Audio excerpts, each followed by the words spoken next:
Isn't he Mexican? Colombian. He calls himself American. What is this? Anchor Baby. And in this corner, it's the American Anchor Baby. Daddy's home. That's an offensive term. People find that hurtful. You mean it's not politically correct? Excuse me. I'll use the word anchor baby. You know, he's an anchor baby in Canada. Tell him we still rolling with Trump, too. Anchor baby, the whole thing sounds horrific. You're just making it sound like immigrants are these horrific, greedy people. Ustedes pueden aceptar mi negocio o aceptar las consecuencias. Plata o plomo. So you would be considered white, in my opinion. You're the blackest one in this room. I think so. And what happened was his mama got pregnant on the other side of the border. And then a few hours before, just before it was time for him to pop out, she jumped across the border and let him fall on American soil. So he became the anchor baby. You don't call him the anchor baby for nothing. Amazing. We like this anchor baby, right?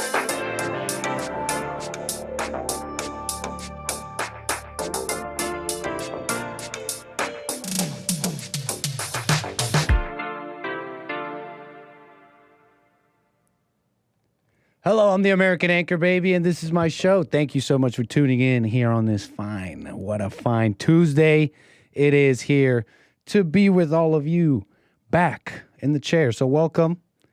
You may see me distracted for but a moment. 888-775-3773. Everybody joining in now if you want to talk to the Anchor Baby.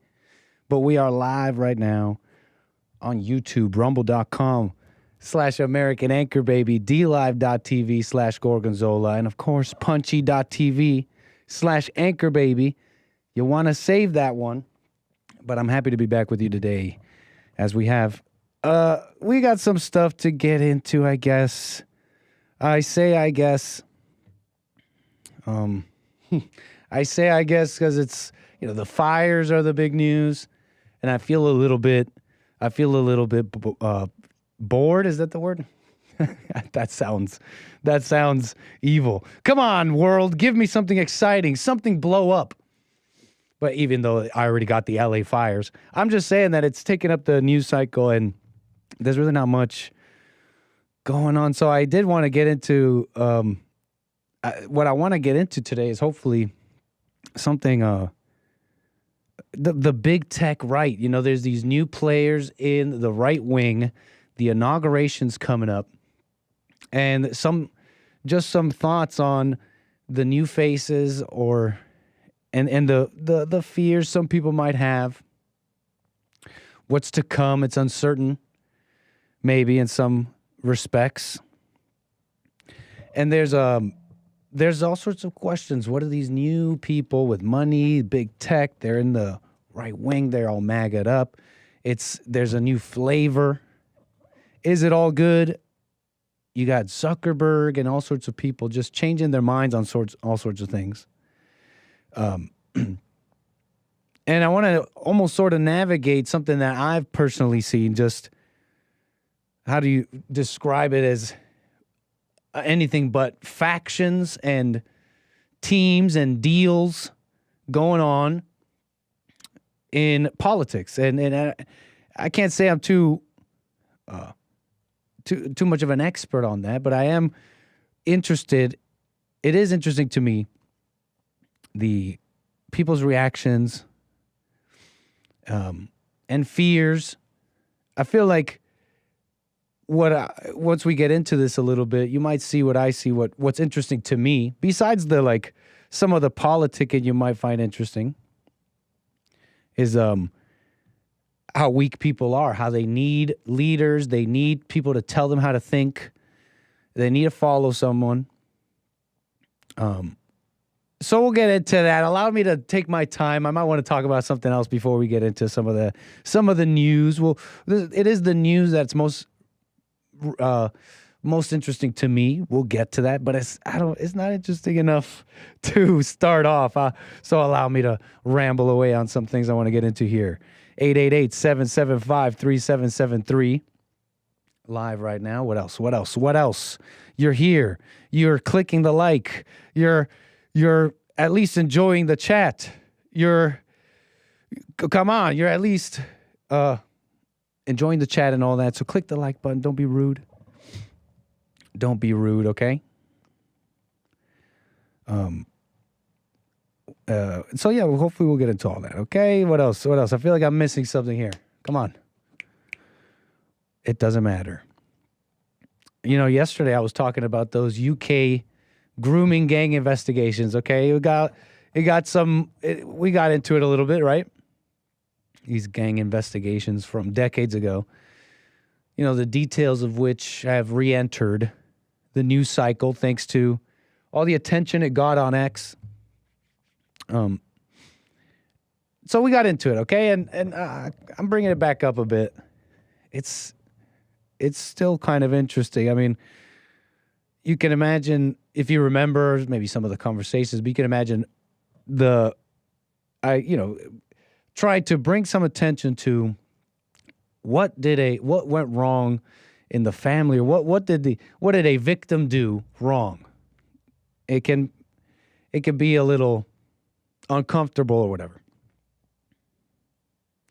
But I feel like it's like the whole thing is about preventative measures somewhat, no? At least when it comes to these grooming gangs and they're talking about it, inevitably the conversation becomes about how do we prevent this from ever happening? How do you stop it, help it, or prevent it from ever happening?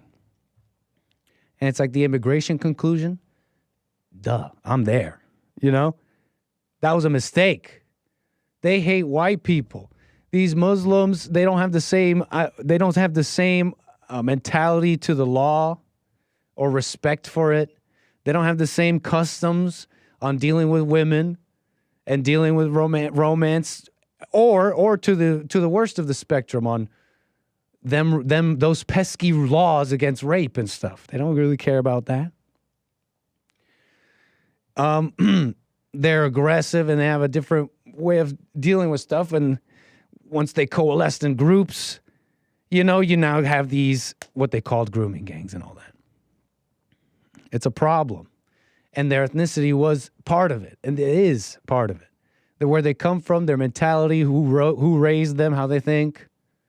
It's pertinent information that was ignored by the politicians and leaders in charge of these things. But also the public, okay? Let's be real. The public is just as scared of this racism stuff. Like, oh, I don't know. I didn't see anything. But you want to prevent this, right? You want to prevent this. Like, what's at the center of that when you want to prevent something? It's understanding. And inevitably, you have to come to an understanding, right? You have to come to an understanding why things are happening. It might reveal something for you. So when we got to Sammy Woodhouse, the story of that 14-year-old, she was 14 years ago, who was groomed by this Arshid Hussein, and we saw a little bit of the clips and all that. She became this poster child for this in the UK. There were rumblings. There were investigations even started, 2010s, the child sex CSE. Then that didn't really go anywhere. And then Alexis J, I told you about her yesterday and her report, and then other reports, and it's like, now it's a thing, 2014. This is the UK. I'm trying to give you a bit of a recap. And Sammy Woodhouse becomes this poster child. But you peel it back, and it's not just she wasn't just snatched up and raped. That's just not what happened. Arshid Hussein, the man that was, they said groomed this Sammy Woodhouse, fathered a child with her when she was underage. He violated the law. Arshid Hussein violated the law. Any sex with 16 years old and under is a crime over there. Okay, even if the child appears willing and all that. So you understand? But it was like but why didn't the cops go in and take Sammy Woodhouse? And you realize that's how police treat white grooming. I feel strange even saying white on white grooming. If you have white on white grooming, that's how police treat that too. Gray areas, and they're like, okay, but she's underage. But she's saying she's not in trouble. I can't just bust in there. There's no crimes happening. but they're clearly having sex, underage sex is a crime. That's not happening. I don't see that happening, That's how the police handle things. For better or for worse. It's like, to have this understanding, to have some understanding, you got to start with self. You got to go there. You got to go with self. You get this, like I said, the poster child, and it's only because her name is so popular and all over X. That's the only reason that how do I put this? That it's even worth talking about here, because, again, she became this poster child for this. It's important to note how do I put this? The language and mentality that pushed this whole thing along. It'll help us understand what went wrong. And so because it's not just her, there were others. There were many others, and the vast majority were grooming cases. But there were around 10 to 15%, 8 to 10% in the Alexis J report were like terrible situations of abduction, drugging by gangs, multiple, like crazy stuff. The rest, still dark and maybe even heinous, but requires a different understanding so that we may, do the right thing. Okay? Just listen to this language for a moment. Just for a moment here, please. Because, what else? What else are we going to talk about? We'll talk about big tech right later. We'll take calls. I saw calls that were waiting, 888-775-3773. But, come on, Sammy. We'll talk about all those things here. We got some time together, right? All right, Sammy. Silent crime. Just listen to what I'm saying. Please, this will really at least I'll feel like I've really made my point, and then I can move on. But maybe you'll understand here. So, number 1, Exhibit A. Listen to this language. Now, again, if you remember, Sammy, no, I think we went through the deets here. Is the most dangerous of crimes for 2 reasons. Grooming is the most dangerous of crimes. I was only 14 years old and he started to groom me. And I always say that grooming is the most dangerous of crimes for 2 reasons. 1, because it's a silent crime and it happens without you even knowing it's happening. And 2, it can also be an enjoyable crime. So first of all, he came into my world and he found out everything there was to know about me. Who I was, who my friends were, my family, what music I liked, what kind of movies I liked as well, what school I went to. And it seems we had so much in common because he liked all the same things that I did. And all his friends seemed to know my friends as well. So you get it, right? Do I really need to show you more? Do I really need to show you more? Yeah. It's not controversial at all, I don't think, to say that guy didn't have the best intentions. 14 years old. He's all ganged up. He's already doing crimes and stuff. He's fighting. He's just living wild. He wants to be a Muslim warlord. Mad Max Muslim warlord with his 14-year-old little what's the name of Muhammad's wife, Muhammad's bride, 9-year-old bride in the Quran. I could be repeating misinformation. I just heard that, but so Hussein wanted to be a Muslim warlord in the UK. You get what I'm saying, right? At this point, no, I don't want that thing happening, but this is a crime. What's the crime here? The crime is, besides the underage laws that already exist, which didn't stop anything, the underage sex laws already existed. It's this is a crime, but this is a failure in women. This is a failure in their decision-making, in how they're raised, in their mentality. And it's not going to get better. Why? Because we don't love women. Because the world doesn't love women. They hate them. They want them to be these little children. They want to justify it when they're like, oh, I was just so weak and sad and I'm just a girl and I'm just this and I hate that. you should not be saying that, especially if you're listening to the Bond Network. I'm just a woman. Oh, Nick, I'm married and I'm just a woman. Like, we can have an understanding when someone says that.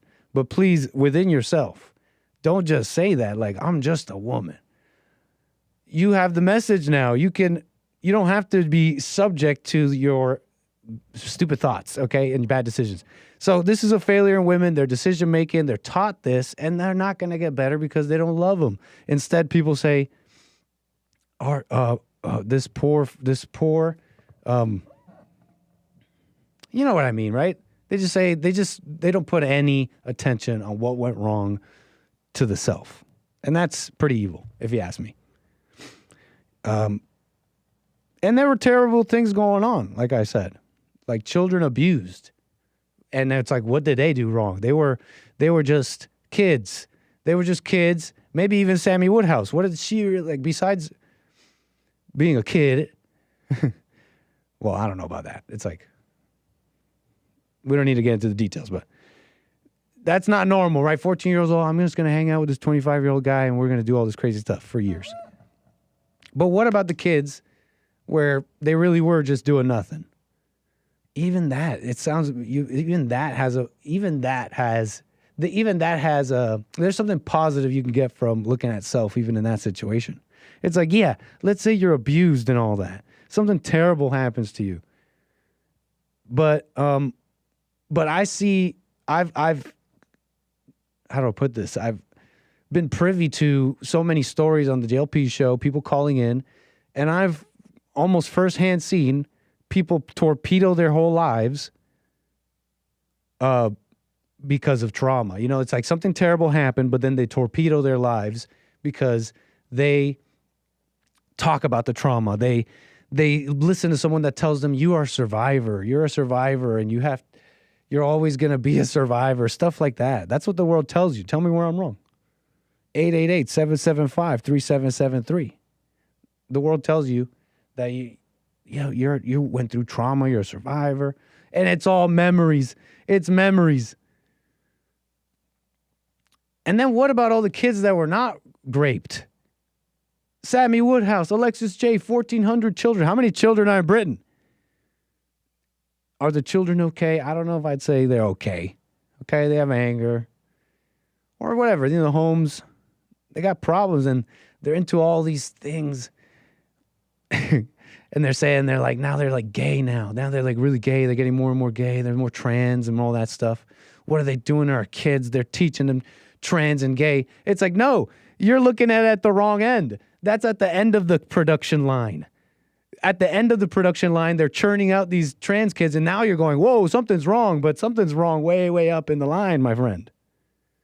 You know, you're just seeing the cracks with this increase in self-worship and anxiety and fear and I'm gay and I am my sex. I am sex. What happened to these little kids? Turning into little pervs. And they don't realize that. By perv, I mean like self-worship. The sex self-worship. What do you think all that stuff is? It's a worship of all that stuff. When nitpicking goes too far, call me. Anchor me down. Help me out here. What am I getting wrong? 888-775-3773. Help me cut the fat. Come on, I'm on to something here, huh? I'm on to something. Maybe I'm obsessed. I don't know, maybe I'm obsessed, okay? And I'm willing to open up a dialogue with the people who want to mention just how evil and twisted some of these people are, or they're teaching the kids and this and that. But I'm fascinated with what went wrong with us, what went wrong with the individual, with us. I just notice all the time the story is never just how they leave it.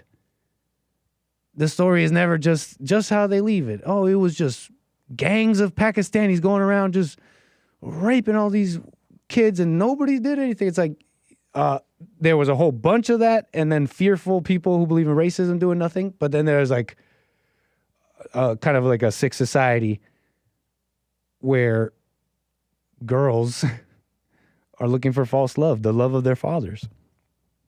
With Diddy, it was like, oh man, he's just got all this money and he's got these women chained up with money and influence. It's like, actually, no, there was a lot of back and forth. A lot of people love that guy. Now all of a sudden they hate him. And then sure, they were all doing sordid things together, but now he's like the biggest demon of all, and he caused them to do these evil things, and it was Diddy. It was Diddy. And anyone who took a picture with him. Or for example, I was rereading Patrick Buchanan's Unnecessary War with a pen this time. I suggest if you do some reading, it's pretty fun. Do it with a pen. I do it with a screen. I'm kind of digital like that, but take notes. It's cool. It's a nice way of understanding. But Patrick Buchanan's Unnecessary War, you know, he wrote that. It was pretty controversial in his circles. And I see calls coming in. I'll get to you after this. 888-775-3773. But that book was pretty controversial. You know, people would call him a Hitler lover. For basically what they would say Patrick Buchanan would absolve Hitler of his fault of the war. Well, you read it, it's really not that. He's just saying, but, you know, let's look at ourselves. There were some things Britain did wrong. There were some things the French and the West did wrong to Germany and all that. So it really isn't an absolvement, but that's how people see it, right? You're like, you're absolving Diddy? You're absolving the Pakistani grooming gangs? Nah, I'm just a little obsessed with looking at self. So please, if you'll allow me. All right, so that's it on that. That's my little spiel. What else on this? That's my spiel. Let's get to some calls. I got more spiels for you, news for you, and even some super chats coming in. You lovely people. 888-775-3773. But right now I got Ross. Ross out of New Jersey. How you doing, Ross? Thanks for your call. Is this your first time calling me? No, the second time, actually. Oh, I recognize your voice. Welcome. How you doing? All is well? Go ahead. I was thinking about what you were saying, and I was wondering what your thoughts were on this. As men, most of the time as children, we're pushed outside of the house, and we have to learn how to live outside. Versus most of the women stay inside the house and start learning inside the house, and they have a tendency to be more connected to technology and stuff like that, reading, learning books, and they have an advantage because most kids get outside for a while, they get lost out there. And, you know, we come in as the daydreamers because of what we see in nature versus what they're trained to do inside the house. And so you're saying women have an advantage like that in society right now? I think they have an advantage at the learning side of it.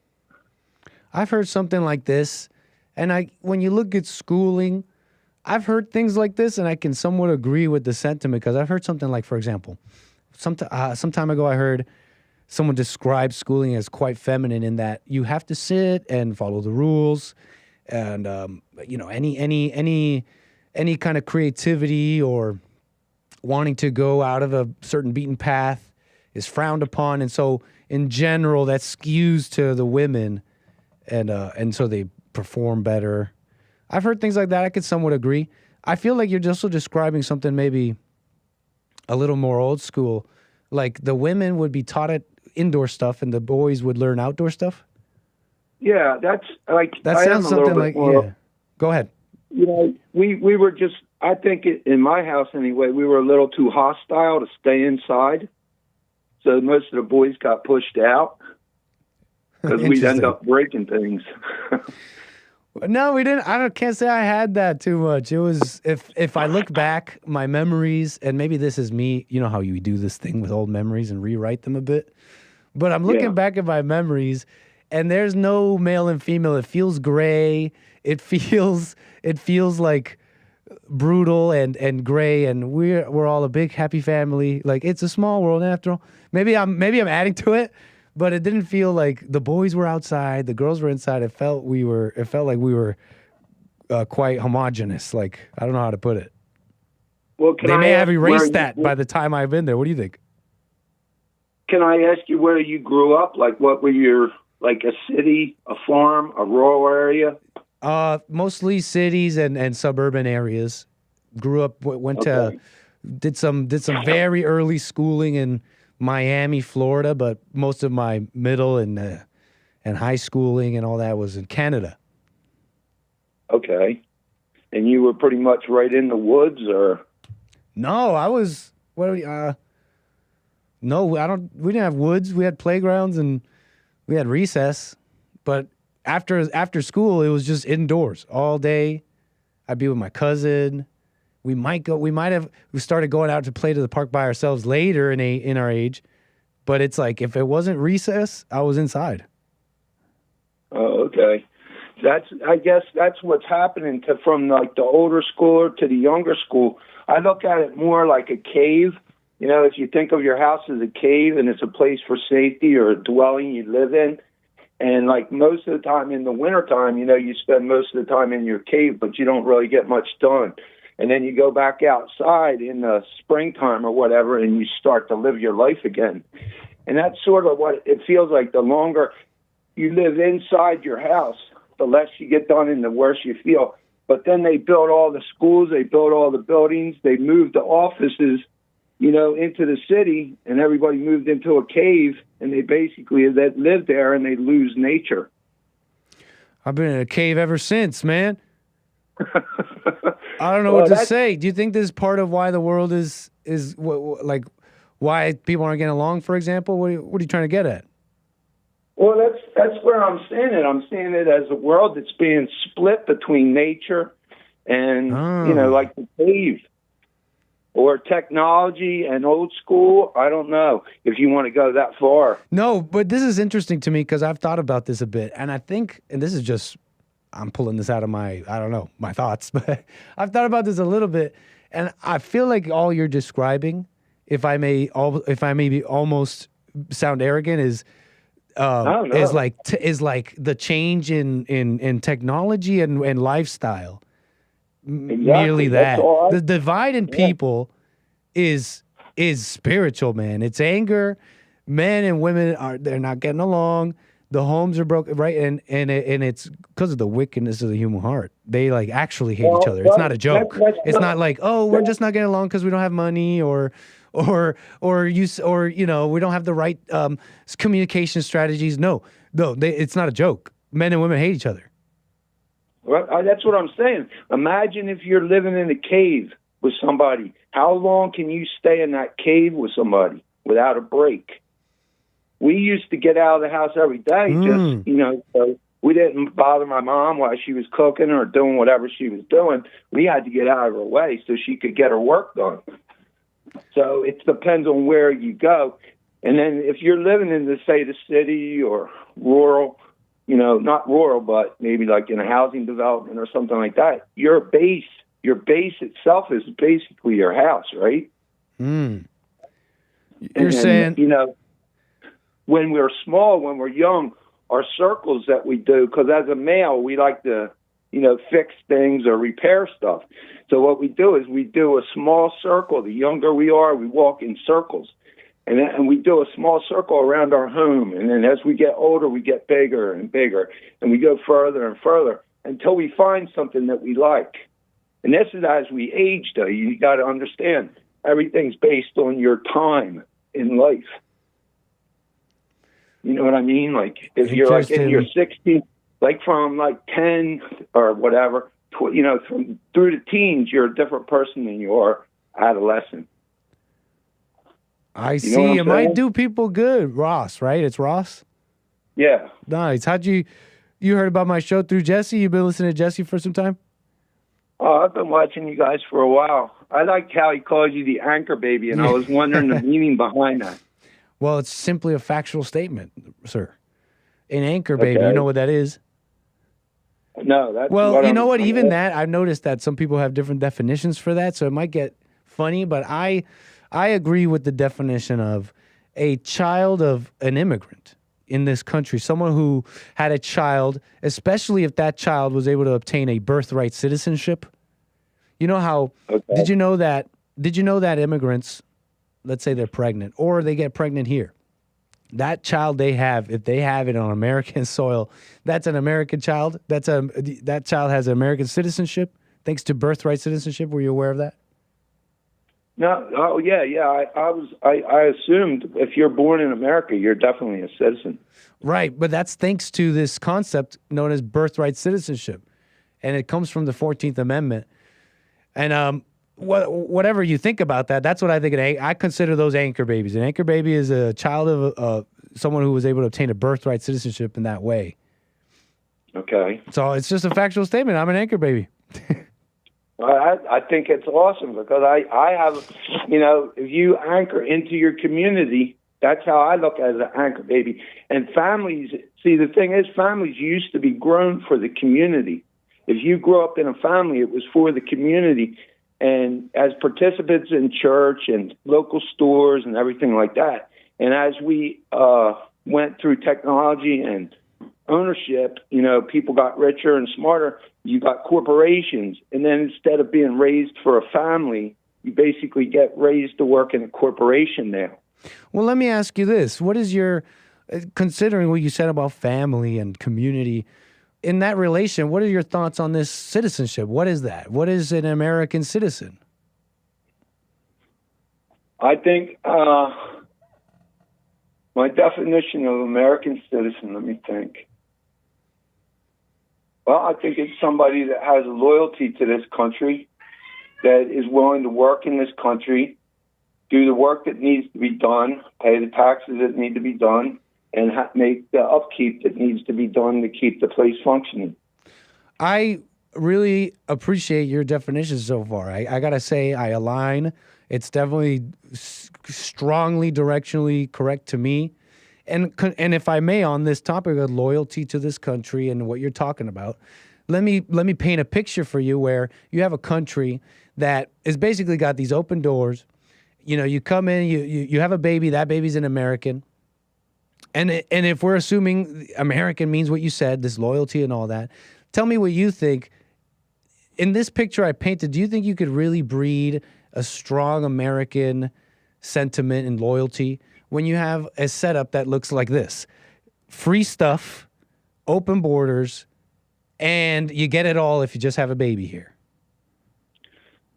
I understand exactly what you're saying, but the other thing you have to look at is they're a guest in our house, and how do you treat a guest in your house? Well, I don't give them the keys to the house just because they came in. No, but they can't walk in with nothing on their back. I don't agree how they brought them in. I think you prepare a place for somebody before you bring somebody in. Like if you want somebody staying with you, they're going to pick up part of the load. You're going to have like a separate bedroom or something. You can't just crowd them in and put them in the streets. You got to have a plan before you do something like that. And it didn't seem to be there was a plan. It just seemed like as many that wanted to come could come. And so again, I totally agree. So you somewhat see where I'm coming from then, that it seems like this setup, I feel like we both agree that it's like, we just care about like, the heart, someone who cares about doing the right job, meritocracy, blah, blah, blah. But it sounds like you agree with me that somewhere in this setup, there's a problem that you can't have, you're not going to make the most loyal people that way. It sounds like you agree, like they just came here to come here with no plan. Well, the hardest thing too is like you also look at a new set of parents, right?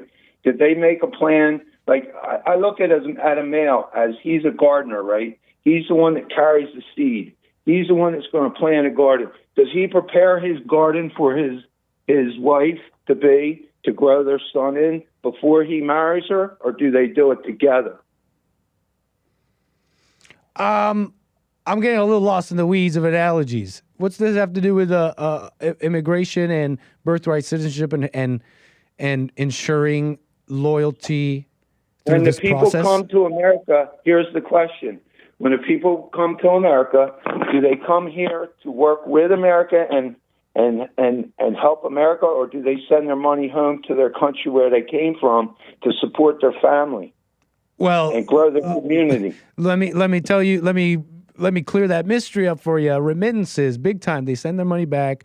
No, they're not all coming here with the desire to work and do a good job and be, a decent American, like as good as they can, maybe. But like I said, like if we agree on this whole thing of let's say you have a home and the rule is like you want to be part of this home, you want to be a tenant, you got to care about the home. And then you open up the front door and you say, anybody who agrees with this, oh, by the you can come in here and be part of this home. Oh, by the way, we also have a lot of free food and anything for those who say yes. What do you think? Are you going to get a whole bunch of honest, loyal people, or are you going to get a couple bad apples in there? Well, I can't judge what they're coming from. Why not?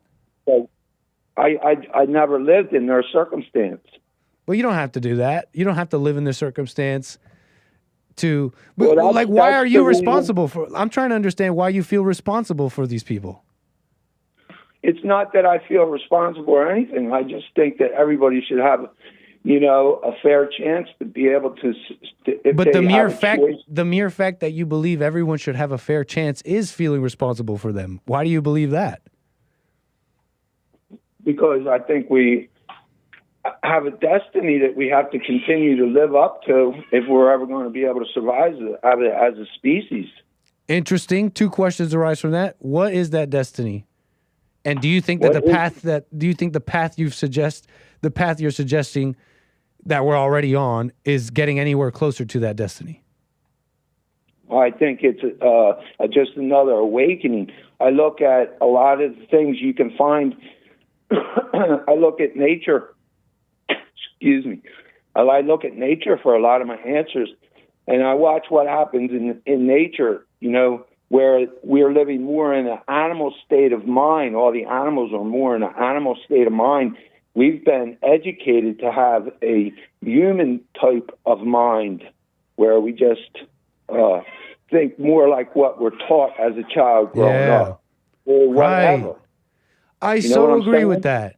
I so agree with that because I was taught all this stuff like care for your neighbor, and that's even like a Christian and godly thing to do. And that everyone deserves a fair chance or whatever, how you say it. But I was lied to, like as if that's my responsibility or something I can even make happen or is even possible. That somehow it's my Christian duty to make sure that for example, a hypothetical like we were talking about in immigration, that these people should be treated. They should be treated with like. I'm not telling abuse them, but I'm just saying that they should be given a chance and even considered to be helped at the expense of this destiny you're talking about. So I tend to agree. Yeah, we were taught all these things that were just not true. Well, I don't know if they weren't true. Is it how you would like to be treated? Say again? Is it how you would like to be treated? In what way? In the way I... That's all. Like, if you were brought into a place and you were given a job and you were told to do that, you had to do this, to live here and do this and do this and do this. Like, say you go to work for somebody and you get a paycheck. You're pretty much directed on everything to do. You really don't have a question. You're just standing there and you'll do the same thing over and over and over for that paycheck, right? Totally. Do you think that after a short period of time you would get bored doing that and want to go out and find more adventure or more stuff to do? I might. I fail to understand the point. The point is, as we get older and we age, we want to do different things all the time because we want to experience life more. And as our circle gets bigger and bigger and bigger, as we get older, we get into more and more things going on all the time. And that's what, But still, the thing is, you look back at nature, and as, like, just say a flower bed, for example, that you plant it all full of real pretty purple flowers or whatever. Well, by the middle of the summer, it dried out a little bit. A lot of crabgrass got in there, started getting into your flowers, started messing it up. Well, if you don't go in there and work in your garden a little bit and clean it up and fix it up, it's not going to look the way you want it to look. So who's the creator? The person who didn't clear out the weed. Or the person with the money that's telling us what to do. Right on, Ross. Man, Ross, thank you so much. What can I say? Thanks for letting me, have some questions here. Topics that interest me, man. Hey, I felt like something came up. I'm forgetting. I wanted to ask you. What? Oh man, I can't quite remember, Ross. But thanks for the food for thought. What's New Jersey like right now? We're in a little bit of cold, but I feel, man, we're iced up here right now a little bit. But man, you guys got it bad over there. Oh yeah, the fires. Well, I'm doing okay on my end. But Ross, man, thank you so much for your call. Anything else you want to say before we move the wheels? I think there's hope if we can find similar grounds and move forward. I don't know if technology is the answer, but it seems to be the only form that can bring everybody together and keep us apart enough so we can learn who each other is, still communicate with each other, and then but not be able to get our hands on one another, but communicate through it to learn the real understanding of what we as human beings look for and need to be able to survive in this world. That's an interesting perspective, Ross. And that's why, in some ways, I think that the war between technology and God, I sort of see that, but I sort of think that maybe God went into technology so he could communicate to everybody. Interesting. I found God in the YouTube algorithm. I was sitting around wasting my life, and then a Jesse video came on. Well, I always I'm just wasting my life, but helping Jesse out. But anyways, I'm joking around. You're not wasting your life. You're not wasting I'm messing around. It's a joke. Ross, go ahead. Last thing. Just the last thing is the feeling that when we feel good, is that the good feeling that we should be going for, or is it the feeling you get when you're feeling like you're throwing up and you're ready to kill somebody because you're so scared? Ask me your question once more. Is the feeling that you feel when you help somebody, is that the good feeling that we're going for? Like seeing somebody, like say they're struggling and you pick them up and you give them a hand, give them a hand up. Is that the good feeling we're going for? Or is it the sick feeling that we get in our stomach when we're about ready to get into an argument or into a fight with somebody and we feel like we're going to puke? Neither. Nervous feeling. I don't think neither of those are the good ones. But they're still rarely. They still come on you. Say again? One of them's related more to fear, right? I don't know. They might both be. I rarely has the feeling of helping someone up really been a truly transformative or truly or learning event in my life. It's usually the pain. It's usually the tough. But even that, what I'm trying to get at now is well, it doesn't matter. I don't know what I'm saying. The point is, rarely have I ever grown from this feeling you're talking about when you help someone, and rarely have I ever grown from that. Okay, that's a good point. What does make you feel like? Feel like you've grown? I don't know. I can't say. Sometimes I get it's hard to even say feeling, but I think there's real understanding. Do you know what that's like? I think I kind of know what that's like. When you just get something, you just get it. You can see clearly. But Ross, I'm in the weeds a bit of talking about things I maybe don't know too well. None of us do, and that's why we need to talk. So thank you, brother. All right, sharing. All right. Thank you, Ross. Take care. Call me again. Bye-bye. 888-775-3773. Was Ross talking about segregation? Was he suggesting that the only reason segregation did not work was because we didn't have the technology to essentially learn from each other, like he said, through social media with some distance? Was Ross?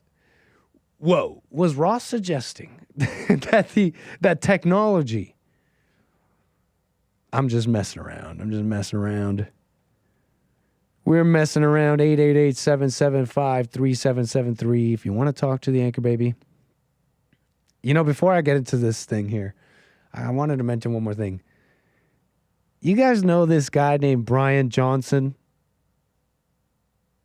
Brian with a Y, Brian Johnson. You may have heard of him.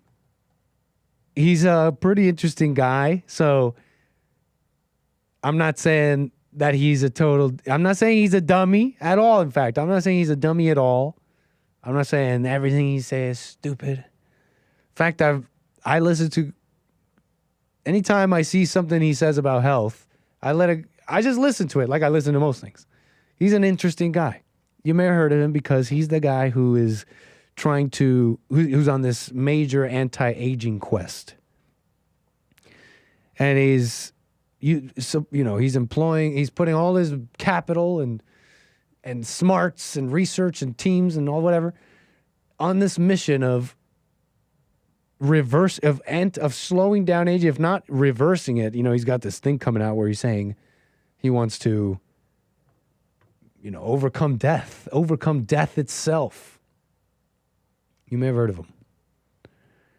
him. Brian Johnson. Like I said, he really is an interesting guy. The things he says about nutrition and biology and stuff. If you're at least interested in learning, I'd be a liar if I said I think this guy is a total dummy. But I did come across a recent thing. See, I guess these are some pictures. This is like not even his final form over here, but this was him as like a CEO. So the story goes basically that he just ran his body tough for 40 years. He's like 40 something. And he's working in corporate, not eating that well, sleeping that well, living like most people. Just kind of running a little pudgier. And then he just makes a decision like 2-3 years ago, maybe more now at this point, and that he's going to reverse aging. He's going to do it all. What if all those things that you wish you could do better, that you should and could do better, like sleep when you should, get exercise, eat well, don't smoke, drink, do those things. He's like, what if I did that? What if I did that? And what if I could go further beyond? And he got a lot of attention over it. He also got a lot of flack. People would compare his older pictures with like pictures like this. And there's a debate. They say, I don't know, he looks better when he was younger. I don't know. I think he looks pretty much the same, but he's just fitter and thinner. And definitely early on when he was doing this, he looked way more gaunt. He's looking more baby-faced lately. Whoa, I don't know what happened here. But look, I don't even follow him that much, but I am bringing him up for a reason. Because I came across a little video. That's his son, I guess. That's his son. That is his son. And they, like, you may have heard of him trying to employ all sorts of wacky, but he's as very well researched.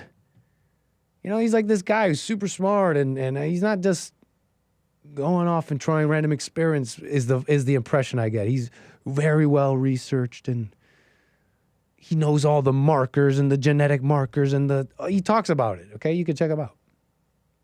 But he's a total expert on this. You understand? He's an expert on the biology and the markers of aging and what you have to do. He has a 14-step morning regimen that sees him ending his morning with 91 pills of supplements. You might call that crazy, but this man is determined to defeat death.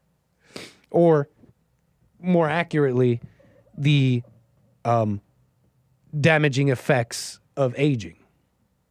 Should you stop that completely? Well, theoretically, right, you don't die.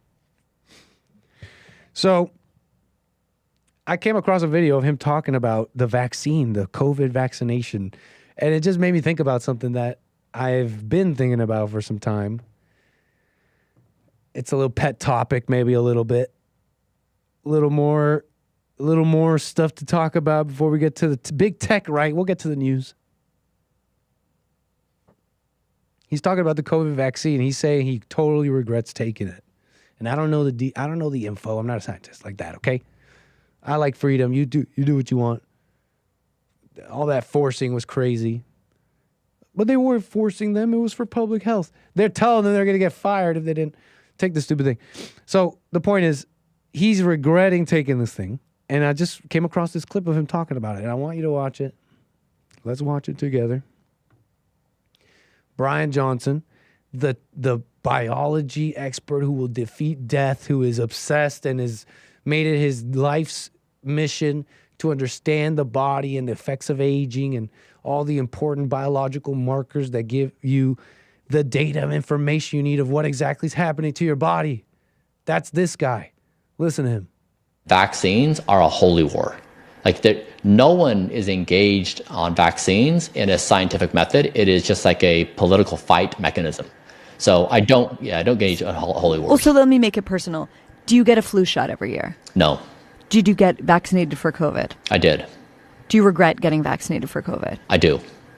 Why? I mean, I want to trust the systems that produce science. I want them to, their role is to not sway my opinion. Their role is to give me data. And they didn't. They swayed my opinion. And that is an improper use of power. Improper use of power. I mean, I'm sure many of you agree with him. And I do too. Like, in terms of the comments on how you could use, how an institution and medical institutions can use, if what he's saying is true, use a position to a position of authority to either play down or totally even obfuscate and lie about negative effects of, in this case, the COVID vaccination or whatever. It seems like his big thing was just the lack of scientific method, in his opinion, and being swayed in that way. It didn't sit right with him. Right?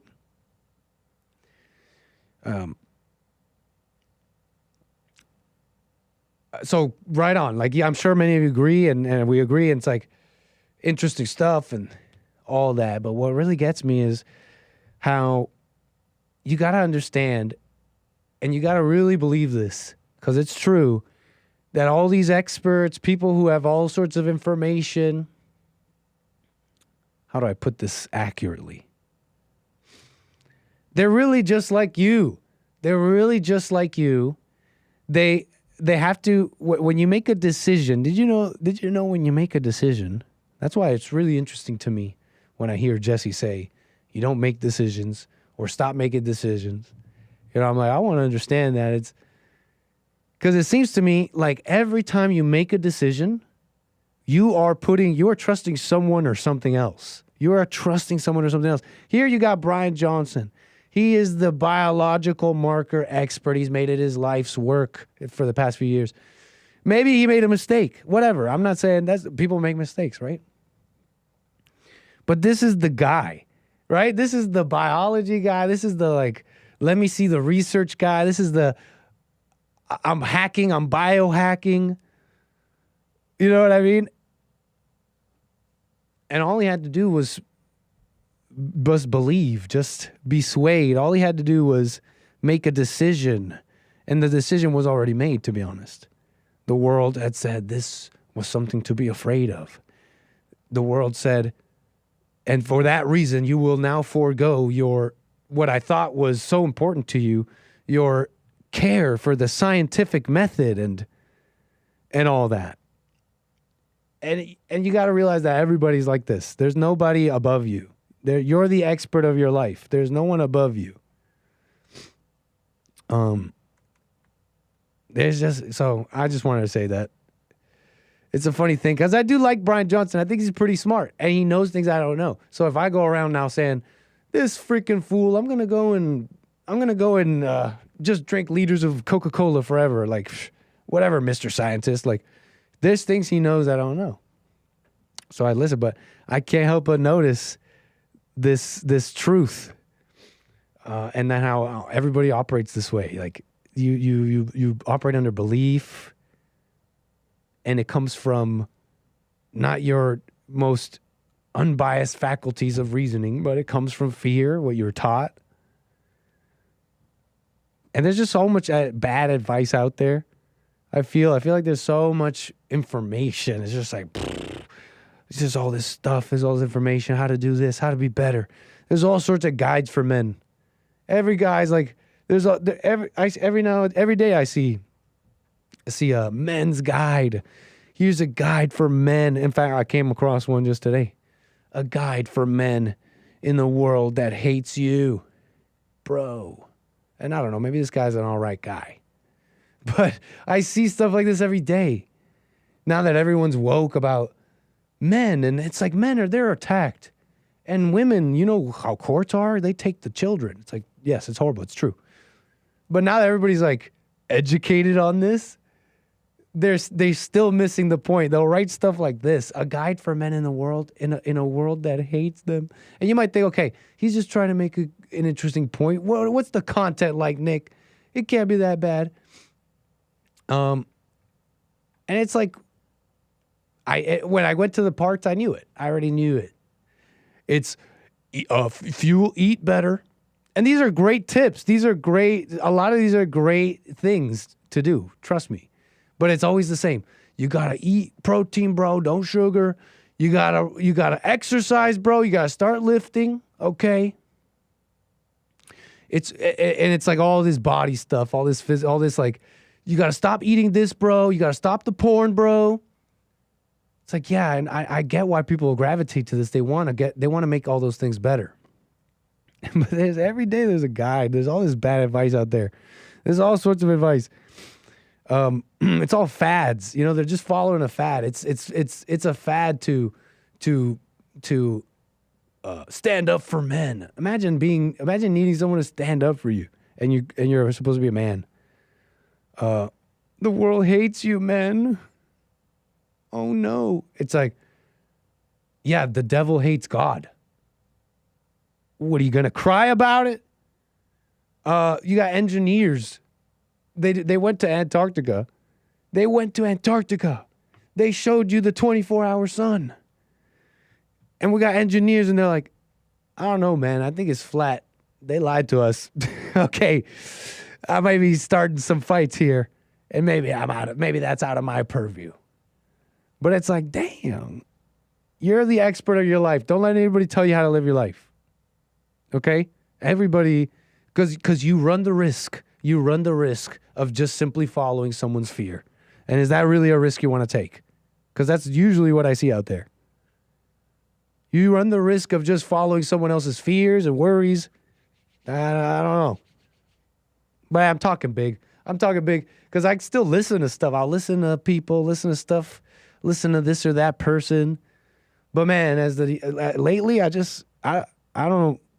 If it's not us, if it's not family, if it's not bond, if it's not thoughts or lies, if it's not what's wrong with you, I don't want to hear it. But anyways, okay, I'm on one. Let's get to some news here. Let's get to some stuff. Free will, though. Wait, hold up. Free will, though, bro. What a trip. I mean, I'm talking about decisions and all that, but it's an interesting thing to think about, especially when talking about tech. We're about to get into tech, big tech. We're already living in the sci-fi and the futuristic dystopia, or how do I put this? We're already in the funhouse mirror world, okay? When you open up your phone, when you go down YouTube, when you're scrolling down X, and when you're on Netflix, you're being fed, and it's like the capture is complete. Like you're not finding your own stuff and your own info and anymore. Okay, the decisions have been made for you, and it's kind of nice. It's kind of convenient. I like it. I like this steak. This steak is delicious. Call me Cyrus. A little Matrix for you.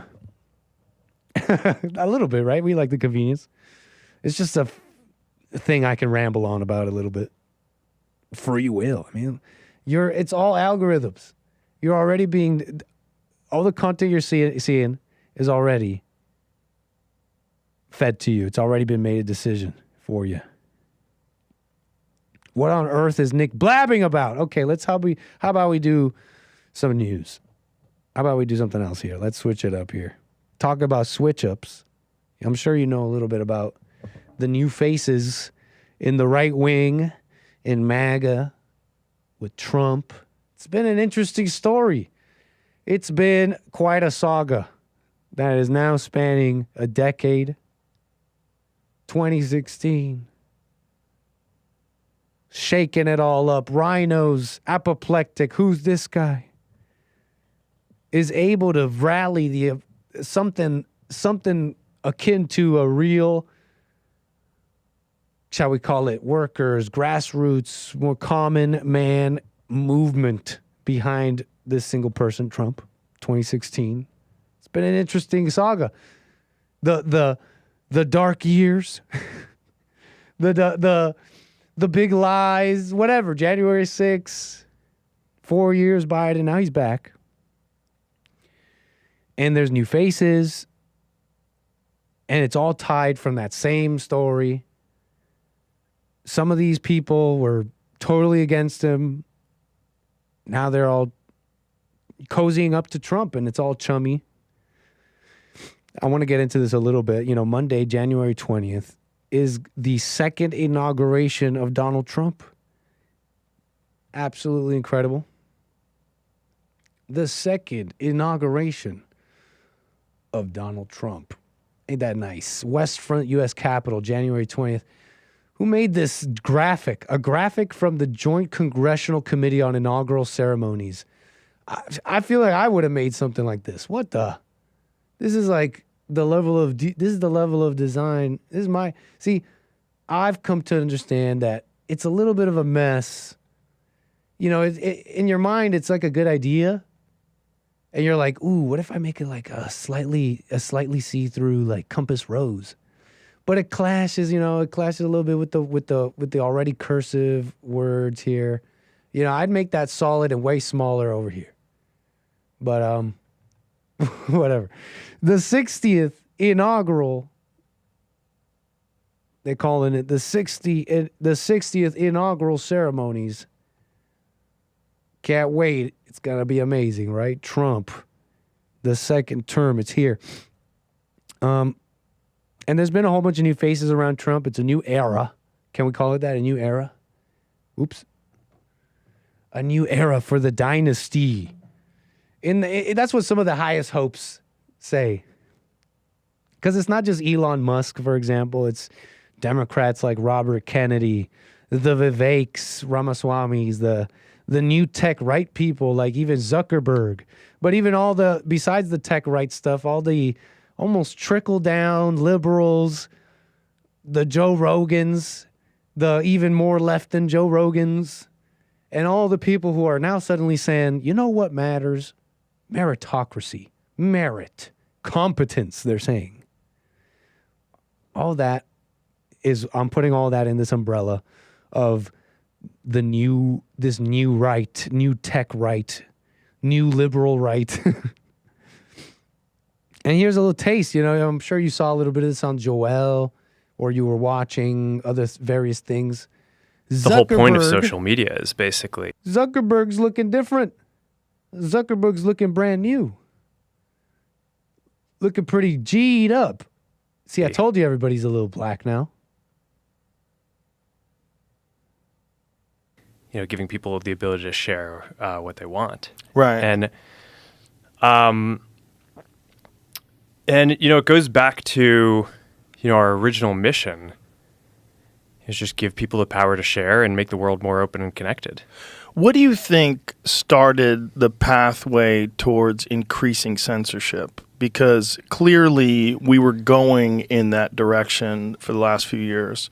It seemed like we really found out about it when Elon bought Twitter and we got the Twitter files. And when you came on here and when you were explaining the relationship with FBI, where they were trying to get you to take down certain things that were true and real and certain things they tried to get you to limit the exposure to them.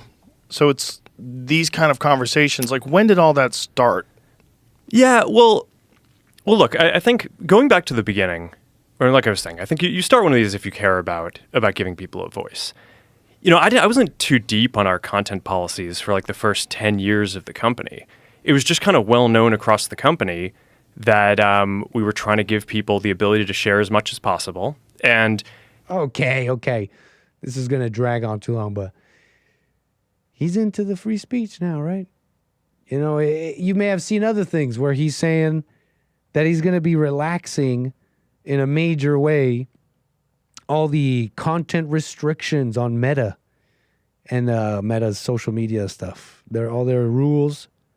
You may have seen some noise on that. Opa. Right? Zuckerberg kind of changing mentalities here. There's a change in a lot of mentalities right now in the tech world.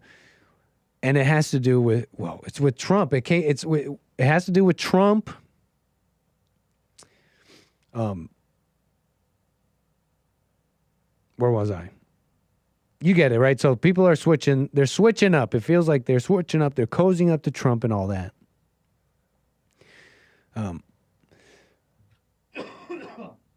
Pardon.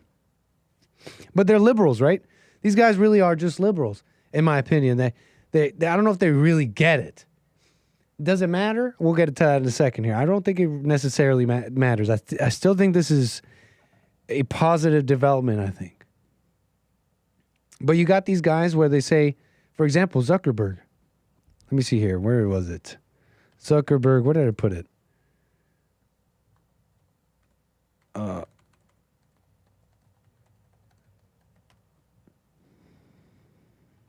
Where was it? Pardon here. Hold on here. Facebook. Zuckerberg. Look, I'm just trying to find the article where I had that. It said that Zuckerberg, while rolling back major restrictions on content and on Meta, that they will still be keeping some certain hate speech stuff. All that to say, it's my point. I just want to make the point. They're still liberals. They don't get it. They don't quite get it. Why does that matter? Why? Because there's no such thing as racism. Everyone with this mentality just doesn't get it. They have a thing against white people. They would look at the UK thing and not realize Muslims are not Christians, and it's a problem. You understand? So I don't know if it's like they are now truly conservative. And there's this whole other thing, this whole other factor. There's this whole other factor that is very important to people. October 7th, these wars that have started, particularly in Israel, and particularly with these people who have a lot of money and have decided to cozy up to Trump. There's a Venn diagram with their support for Israel and them being Jewish, or at least caring and loving those things, okay? So what am I getting at? What I'm getting at is that I feel like somewhat, you sort of smart people who can see patterns and stuff, they're seeing that it's not all just we see the truth and we love Trump and America, and no, it's factions and deals and stuff like that. But it's like on this switch up, you expected honesty? You really expected honesty? You expected these liberals to suddenly get it? No. This is what winning looks like. When the liberals and the politicians and the news start cozying up. They're cozying up because they get it. They get who won. You understand? So they're all trying to cozy up to the winner. Amazon, Zuckerberg. They see where the wind is blowing. And that's not such a bad thing. Okay, when you got the people with the money, saying they care about meritocracy now, you know what they're saying? When they're saying we care about competence now, you realize what they're saying, right? Well, we'll accept some blame, right? So at the LA Times, we endorse Karen Bass. I think right now in front, that's a mistake, and we admit that. So I thought it was very important early on for me to come out And I think we were one of the few to say competence matters. Competence matters, meaning no more. Well, it doesn't. They're not thinking exactly what I'm saying. Like no more of these immigrants or black people, black women. But they're kind of saying that. You understand? That's the implication, right? That's the implication. So when the people with the money are saying competence matters, they're also kind of saying this race stuff is stupid. That's kind of a win, folks. I'd say a little bit of a win. Okay, so that's the tech world. I think there's still obviously liberals, but this whole thing about factions and deals and aligning motivations, for example, is an interesting thing because it's shown me, how do I put this? It's shown me something about people, about Americans and the right wing, and how they're really not that. I don't think they're smarter than they think, and they really need a leader to tell them how to think. I don't know if I'll be able to accurately or expertly really express this or put this well. It's just I see stuff like this. I'll see stuff like this Thomas Massie. You know who Thomas Massie is? Thomas Massie. He's a Kentucky representative in Kentucky. He's in Congress. And you may know his name because he's one of these, he's like one of the only congressmen who, a Republican congressman, who, I'm trying to show you here, who's shown some kind of he's got a lot of negative attention over his stance, for example, against like foreign money from Israel coming into American politics.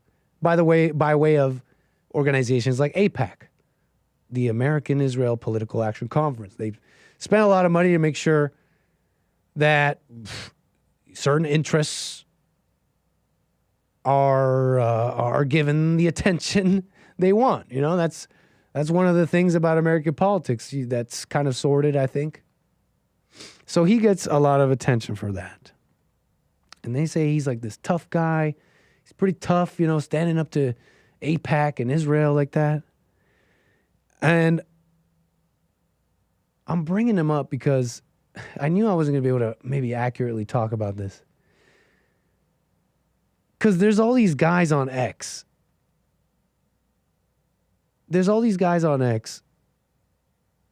And Thomas Massie will say something about Israel, about money that way. And then all these people on X will jump on him and say, this guy's a dork. And then there's all these people who take his side, like he's so tough, he's standing up against Israel, he's a real American. And then I come to find out this guy kind of had a thing, kind of went with DeSantis for a bit there. I'm trying to pull this up. Thomas Massie did. He's not afraid of backlash for supporting DeSantis. I've got Trump antibodies. And I'm like, what? Wait, this guy is basically a liberal? You know, I was talking to Hake about it a little bit, and he was telling me it's not so clear how against Trump he really was. So, and this was centered around some criticisms Massie had of Trump, which were actually kind of maybe some good. There was maybe some good criticisms. His opposition to Trump was centered around the CARES Act, the Coronavirus Aid, Relief, and Economic Security Act. And if you remember, it was to aid the pandemic recovery early on. Massie, he said he says he was the only one opposing it. He says that it was going to cause major inflation, cause shortages. And in many ways, isn't that true? The so-called recovery never came. The overreaction we still feel in many cases. So that's just a little bit of that, of what had happened. Maybe you find it interesting. But why am I bringing it up? Massie, Israel, big tech right, the new right wing here. because I noticed that people are a little bit maybe ignorant to a reality that's kind of been for a long time. Politics is factions, it's deals. This is how politics has always been.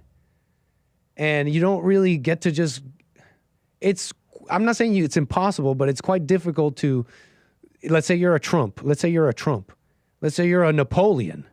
This is true for Napoleon. You can't quite do everything you want without a little bit of wheeling and dealing with the factions. You go back to Britain before they made the Palestine, the mandate for Palestine, and they carved up that section of the world, gave it to the Jews and all that. That's because Jews have been a force for centuries in politics and wherever they are. They're a force. They're aggressive. They get what they want. Maybe even evil and to a detriment of others. It's like there's a reason for that. They've been a force. So that's who you make deals with. And obviously, it seems to someone who can maybe have a semblance of pattern recognition and maybe some sense when you look at these comments on X and the factions coming together, you realize it's not all just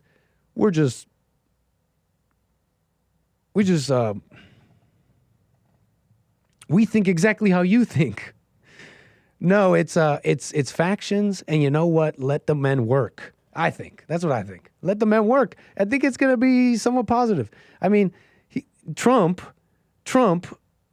has the favor of this force I'm talking about. The favor of this force, and maybe these people, these liberals, these people don't exactly care about the things you care about and the wrongs that have happened, how white people are hated, how the things that make America are ignored and really interchangeable to these liberals and stuff. Yeah, I don't know. I feel like I'm rambling now, but I feel like it's cool. Trump, I think, has gotten some interesting deals going on, and I think it might be pretty good. So I don't know if you're really that smart, or if we're really that smart. Exactly everything that's going on. Okay. Did you see this thing Trump posted? And I'll get to calls here. Because there's all this talk. He's like, oh, this guy, Trump, he's going to be weak to Bibi Netanyahu, who I think is a guy who's just doing the best for Israel. The dream team, right? Like you heard. Bibi, Putin, Trump. But there's all this thing like there are smart voices on this. I can think of maybe one. But it feels like everyone else is just, Trump, you're just going to start a war. Did you see that? Maybe I'm coping. Did you see this thing he posted on Truth Social? He posted this video where he, in almost no uncertain terms, it seems like Trump is in fact, maybe I'm coping, but it feels like Trump is directly addressing some of this by posting this video. Netanyahu. This video here of Jeffrey Sachs. Now, what the heck do I know that much about Jeffrey Sachs? It's like, I really feel like I'm in the weeds. Like, all these people I don't know. But Trump posted this. And it feels like he's commenting on no uncertain terms on the fears of if Trump will be roped into a war at the behest of someone else, in this case, Bibi Netanyahu. Netanyahu had, from 1995 onward, the theory that the only way we're going to get rid of Hamas and Hezbollah is by toppling the governments that support them. That's Iraq, Syria, and Iran. And the guy's nothing if not obsessive. And he's still trying to get us to fight Iran this day, this week. He's a deep, dark son of a bitch, sorry to tell you. Because he's gotten us into endless wars. And because of the power of all of this in the U.S. politics, he's gotten his way. But that war was totally phony. So what is this democracy versus... I don't know. It feels like Trump is kind of being not very... Am I crazy? What do you guys think? I think that's not very ambiguous. He's talking about, or at least bringing up some of the things I'm sort of talking about. But anyways, let's move on. I don't think we're clipping that one up, boys. Would it be the anchor baby if I didn't confuse you a little bit? That the confusion comes before the crystallization, and then it all becomes clear. Just wait for that episode.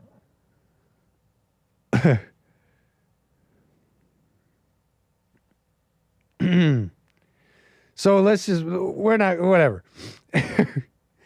All I know is there's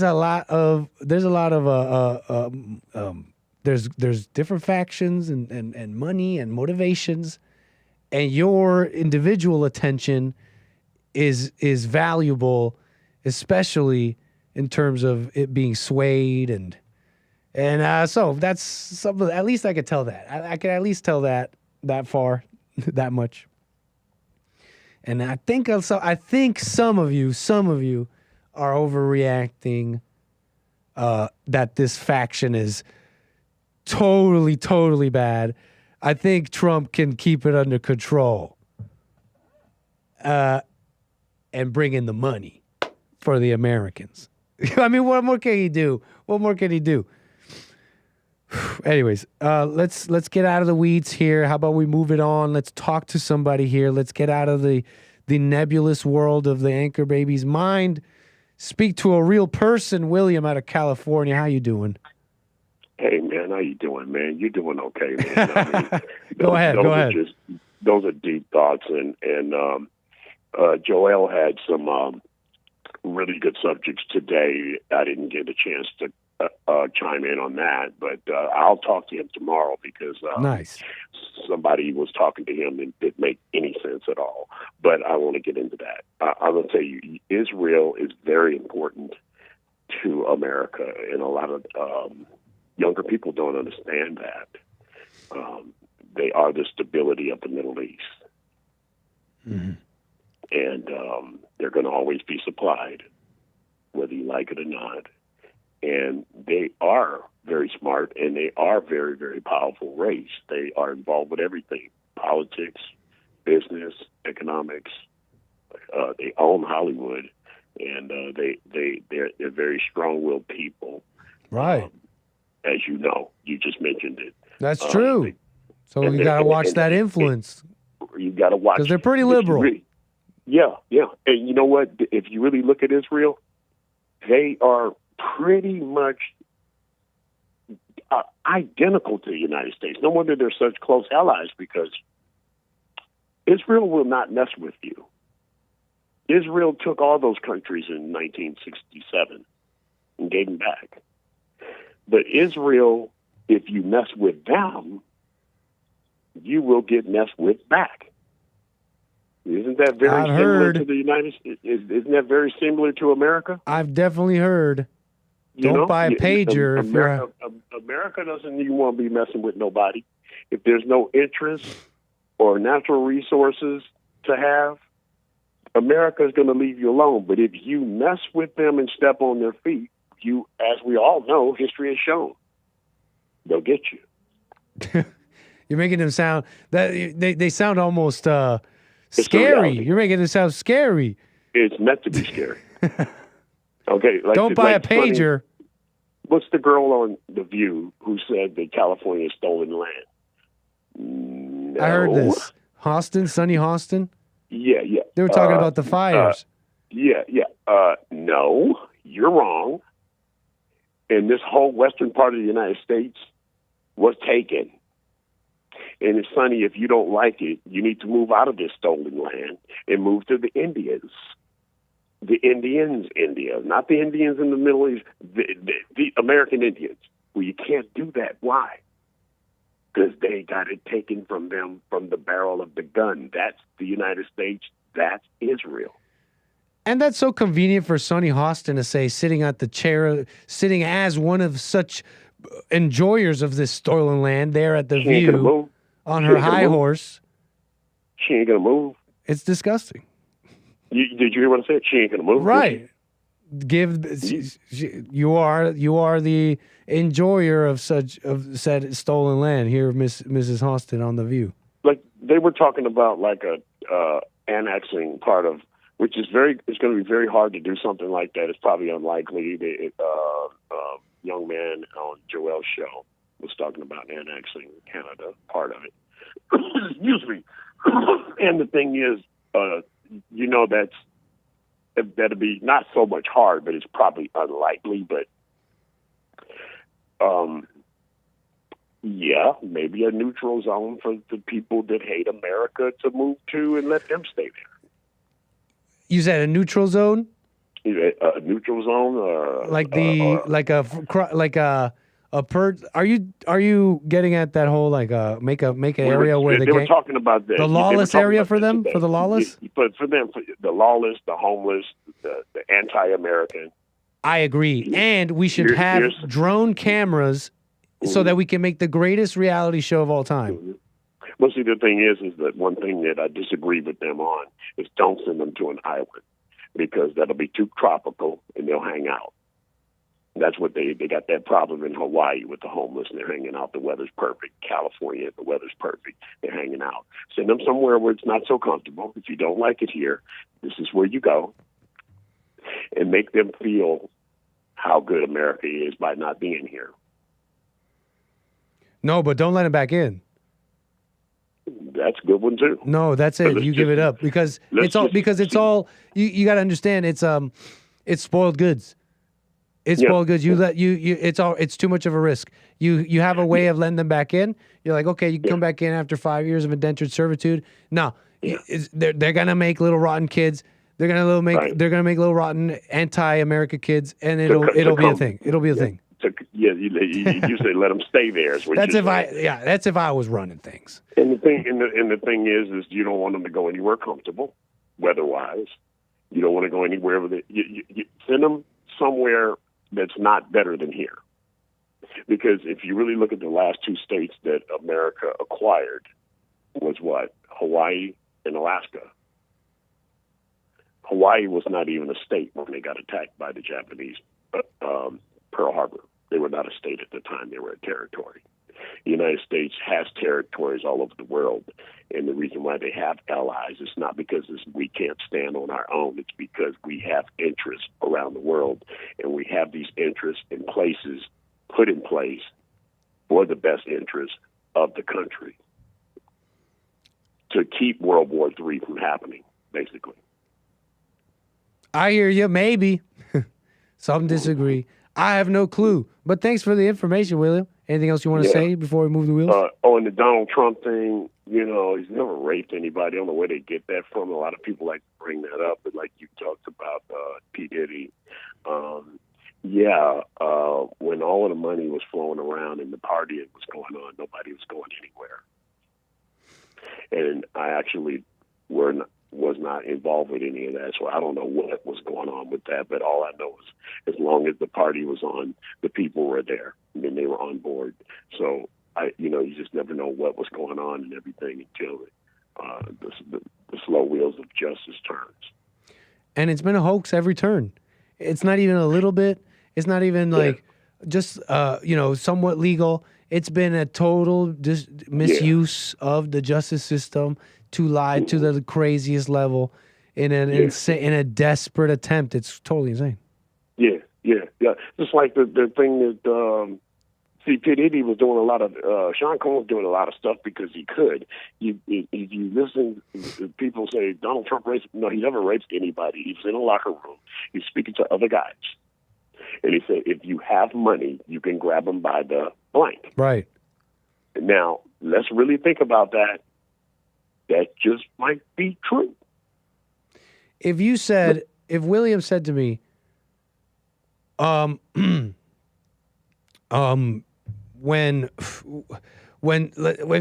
I put? I'm trying to make an analogy on the spot. What are you trying to say?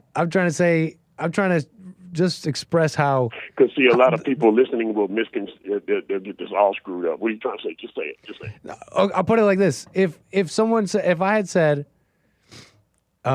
I said that guns kill people, that when you shoot a gun, it kills someone. It's possible you could kill someone, and then someone came, and that was I said that statement, and it's on tape. And then later on, someone comes down and says, hey, this person is claiming you killed this person. Exactly. And I say, what's your evidence? And they say, well, one time you said that guns kill people. You would say that is a total misuse of justice, right? To a level that you didn't know was even possible, right? Absolutely. That's what happened with Trump. When he said you can grab him by the blank if you have a lot of power and money, you didn't need Donald Trump to say that to know that.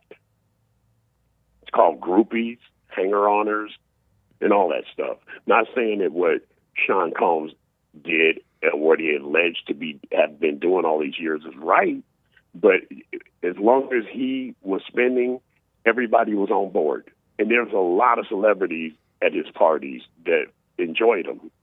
And I'm not saying that anything was right about him, because I wasn't there. You weren't either.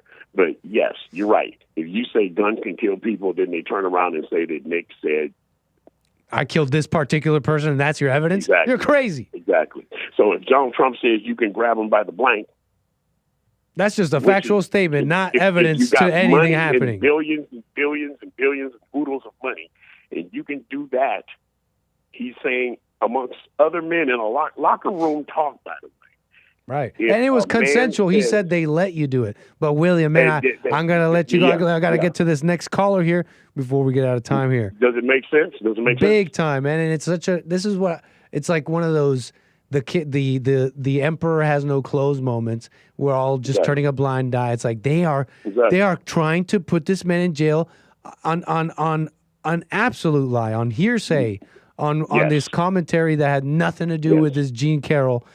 It should be a alarm bell ringing moment for the country, where everyone's saying this shouldn't happen to anyone.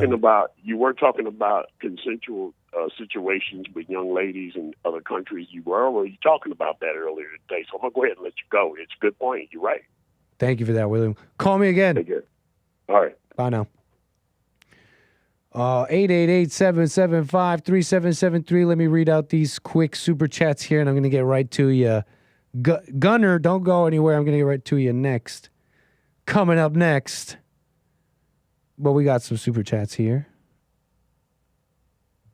John Gawains. John Gawains, what's up? How you doing? He says, is Trump going to sell Israel to bring in money? That is hilarious. Hey, you got to make a deal, okay? Listen, you can't do that to us, Trump. It's thousands of years of history. Listen, okay? This is how we're going to protect you too, okay? It's the only... America has to be strong, and America's not strong. And the only way we can protect you, the Jews, is if America is strong. So for now, we're going to sell it off. We're going to sell it off. We're going to keep Jerusalem, but we're going to sell it off the rest, okay? But you can't do that. That's funny stuff. Thank you for the super chats. John Gawains, Terry Strange with the super chat says... Vegan deterioration is undefeated. Are you talking about Brian Johnson? Terry knows some things, and I want to talk to her about them, hopefully. The vegans. Other side where the super chat says, no, technology is nothing new. Return to the father. Santino, thank you for your super chat, says, Mexicans, Americans hate to get up in the morning, but they have to, so they do it really slow. Santino, always appreciate your support. I don't know what you're talking about there. No, that's just out of the blue and a totally random comment that makes no sense to me. But your support is appreciated. What's up, Rumble crew, Rumble people? How you doing? Thank you for the support. Thank you for showing up. And the D Live. Right on. Okay, so let's get to Gunner out of Chicago, Illinois. Thanks for your call, Gunner. How you been? Hey, how you been, man? It's been a while. It's been some time, but all is well on my end. In the new year, we're here. Oh, I just yeah. want to say Happy New Year to you and crew. Nice to hear from you, sir. Go ahead. I just want to touch upon what William was saying, how Israel is our greatest ally, which I don't believe. I don't think we're able to go to their form of government, work in their work in their government and then just work for our interests. I don't believe You're that not. we're You're not able allowed to do that. To start. I don't think I can go over there and start, asking Like to have like an work in APAC their over there. government. Yeah, like a American, America, like a APAC, An but for APAC. America over there, an APAC over there. You're saying that's not possible? Yeah, That's I not don't possible, think man. so. Right? I don't. I tend to stay neutral on this whole thing too, myself personally, because Yeah. I don't know about. I just don't know. It doesn't sound like America has many friends. To be real, it sounds like America has all these more like obligations around the world. No, and that's kind of what the Republican Party has run on was, hey, they're our greatest ally. Hey, we should give them all the funds, no questions asked. It got old for me real quick. This whole anti-Israel thing. I just feel like as really, if we're still touching base on that, and we're not going to get anywhere. There might be other politicians that are. Well, what about in Trump's cabinet? What happened? Sorry, please finish. No, go ahead. I was just doing a little devil's avocado on this concept of, well, they get to put APAC over here, get their interests all set up over here with their money. We can't really send. I don't know if we could really have a political actual conference for America and Israel, but a little devil's avocado. Does America is America the boss? You know what I mean? Like, how do I put this? Like, America has all these like obligations around the world and alliances and NATO and stuff. But they're all, aren't they all, not pushed, but aren't they all trying to do their own thing, but still they got to fulfill the big boy America's wishes? You know what I mean? Yeah. So we don't really need a political action conference because you just got Washington over there. No, well, I mean, the U.S. has military bases all around the world. Exactly. So why would they need an APAC or an AFPAC over there? They have bases in Washington. It's just that, it's the people that vote to give this funding to a country, and military generals, I don't believe, have a say in not giving them, those arms and funds. I don't know much about it. I don't want to speak like I'm an expert about it, but I can say that we have no interest to be in other countries. But I can see why. China's in the backyard. So we have some interest. Russia. Well, yeah, of course. The only threats that I see right now, as of now, will be Iran, China, and Russia. And that's scary because China's already in Mexico. They buy up a lot of factories over there, employ Mexicans, and then call those goods made in Mexico and transport them up to the U.S. They, get away with a lot of things like that. And they displaced a lot of locals in Mexico. And feel free to look this up. There's a bunch of information on this, which I don't agree with. They're just, taking people's jobs, and they're free to just go in there and venture and capitalize on other people, which I think it's wrong, man. I think it's very wrong. And interesting, man. I can't. Can I put it like this after hearing you out? And tell me, because maybe I'm wrong about this, but if I had to pin down what I'm thinking, honestly, all I could pin down would be something maybe rather crude and maybe inaccurate. But if I had to pin it down, and I think I've done this a number of times, and I don't know if I've had really anybody convince me otherwise. Tell me where I'm wrong in this crude view, where I see like, it's like, okay, maybe they're not so Christian and they're pretty liberal, these Jews and all that. But in this grand chessboard, it's like you got America and the whites and the Europeans, and it's like the only ones teaming up with them are these Jews and all that. And then you got you got all the brown, you got like the Pakistanis and the Muslims, and they're not very scrutinizing. They're just like, look at all these Satans, Jewish Satans, Christian Satans. So all the factions and teams are forming up against over there. So it's like, yeah, they may be liberals, and it's like they're crying about the Holocaust, but it's like they're our friends. You know what I mean? Like they're the only ones willing to duke it out with us. And it's like, am I crazy? What do you think? Well, they don't marry outside their race. They're the only country that I know that I could think of that does not marry outside their race. Everybody else does. Muslims, Christians, And I don't even want to talk about this because you got to do a Rumble stream, man. You gotta, Thanks for do a Rumble stream sometime. Thanks for having awareness of that. Yeah, of course. Like the only people that do not marry outside their race that I could think of. But what's the point with that? Diverse. Nothing like your own kind, man. Nothing like your own kind. Right, but in the grand chessboard of the world, the different kinds are teaming up and fighting. And it's like the Jews, it's like, yeah, okay, they're liberal. And man, they keep calling us racist. And man, it's like, shut up about the Holocaust. But they're good. And they're on our side. They want meritocracy. They're like, maybe I'm wrong. Or maybe I'm wrong about this impression. What do you think? Maybe I'm wrong. I'm waiting for someone to convince me otherwise. But they really are like the West over there in the Middle East. Or am I wrong? We elect people for our interests, right? Because I voted this last election.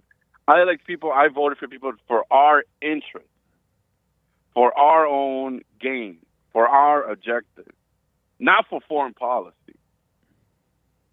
right? So when I start hearing people, hey, let's send aid, let's send that, like, how about let's not send anything, let's just distribute this here in this country. I'm not saying I want a handout because I believe we work for your keep, but fix the road, fix the infrastructure. I can agree with that. Why we have to go out there and send aid, but that's just a fine question. Yeah. A fine question. Well, all right, man. I just wanted to say that. No, thanks for talking about this a bit. Yeah. At least I have somebody to talk to about it with and keep it alive instead of in my head. Will you do a Friday stream? Oh yeah, I'll be live Friday, but it'll be right after the Fallen State. Yeah, I wanted to kind of talk to you about the Pakistani gang that you touched upon. Sure. I didn't like your take, but fair enough, man. I would like to talk about it. Friday about it.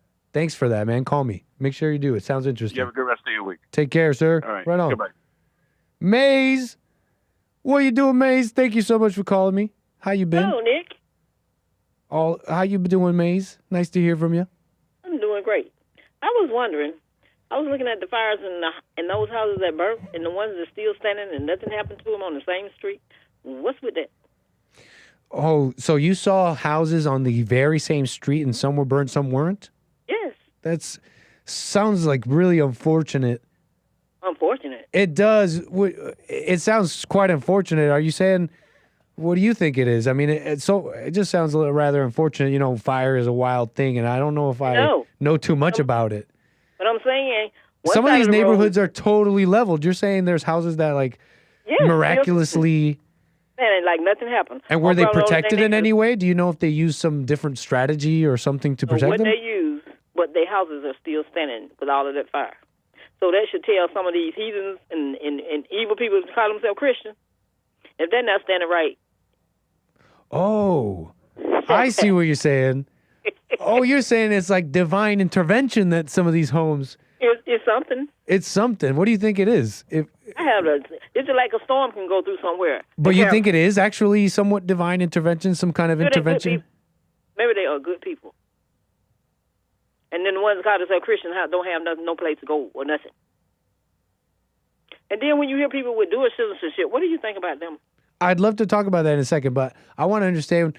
You're saying that. Are you saying you believe God intervened in some of these people's homes? I believe he could intervene in the whole thing.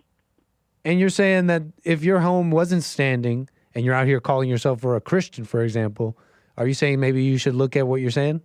Or what you're doing and how evil you are and get rid of Interesting. When I say the words divine intervention, what comes to your mind? What comes to your mind, like, for example, in reference to the word divine? What comes to your mind? Man don't control nothing because he is not in control of nothing. And does something that does control stuff come to mind? What control come to mind? Yes. And what is that? Is it a being? Is it a male, female? Like what comes to mind? It's neither female nor man, no woman. But it is God. Nor a liberal or conservative. Interesting. But it is God to you. It's a spirit. Spirit. Is it a Christian? What? Is it Christian? No. Why'd you bring up the Christians? I just told the Christian and screaming and hollering and being a heathen at the same time. Yep. There you So go, how- Maze. You got how can me. that work together? Are you happy? You know, it's like that's low hanging fruit, Maze. No, I'm happy that. Don't you know? Don't you know I'm all happy sorts that of people? Don't you know houses were 99% made. of people are wicked and they all think they're good? What? It's not. I said that's low hanging fruit, Maze. Yes, just the Christians have problems, but don't you know that everybody thinks they're good and they're not? Everybody don't think they're good. Everybody thinks they're good. Everybody don't. thinks they're a little good. No. Oh, come on, Everybody don't- Maze.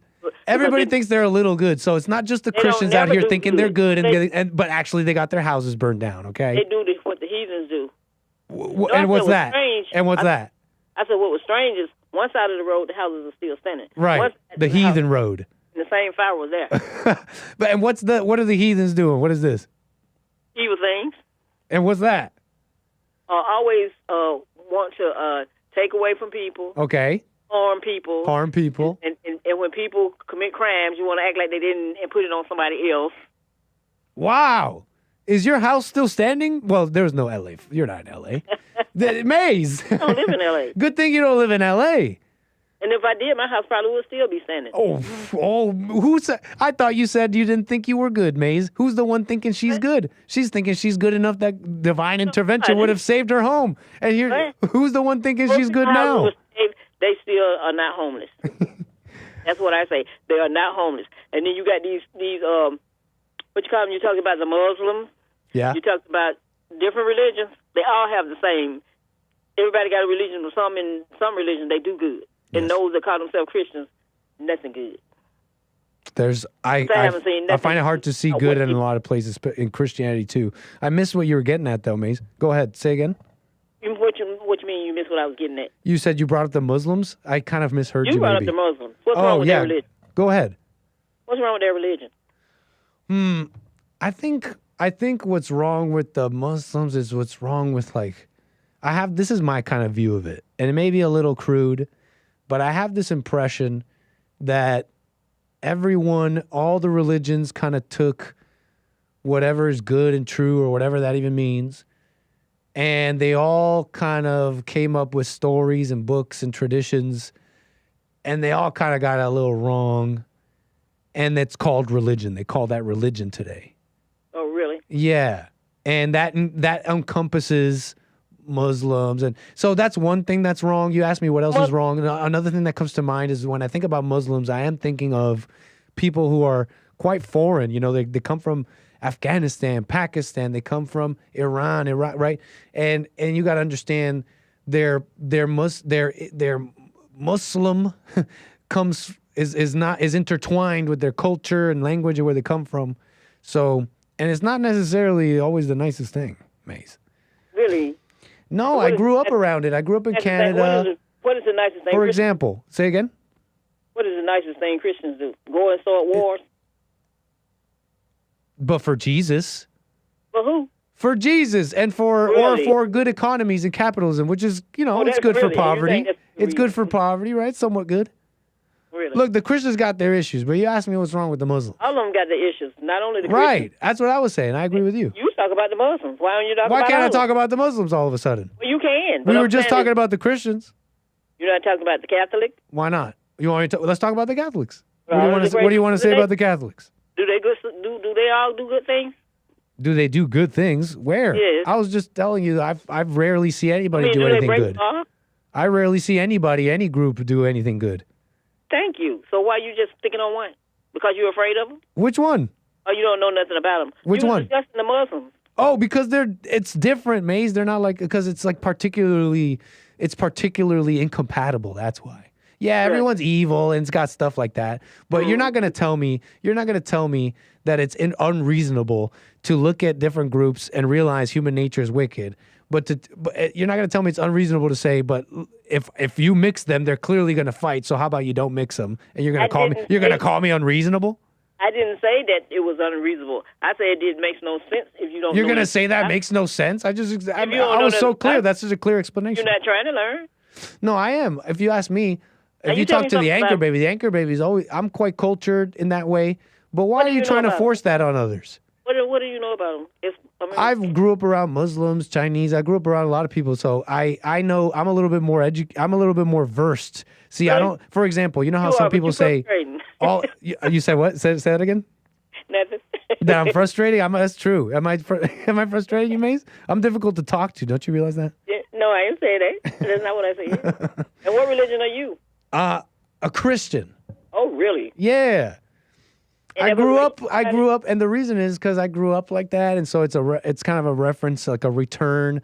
I grew up like that a bit, and then I rejected it, and then as I grew up, I realized what I rejected in Christianity was really just in the individuals, but not Christianity, and so it was a bit of a return, and so that's why I like calling myself Christian. It makes sense to me.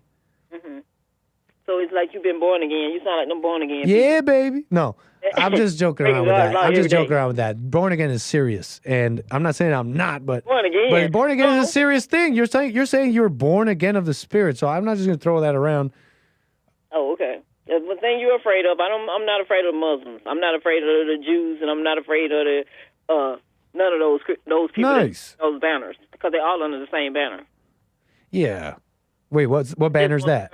I just want to learn from them to see the difference, not hate them, or have something to teach somebody to hate them. And then when you speak of this country, so you're from Canada. Were you born in Canada or were you born in America? Well, you was born in America, but your parents were born in Canada. Correct. No, my parents were born in Colombia.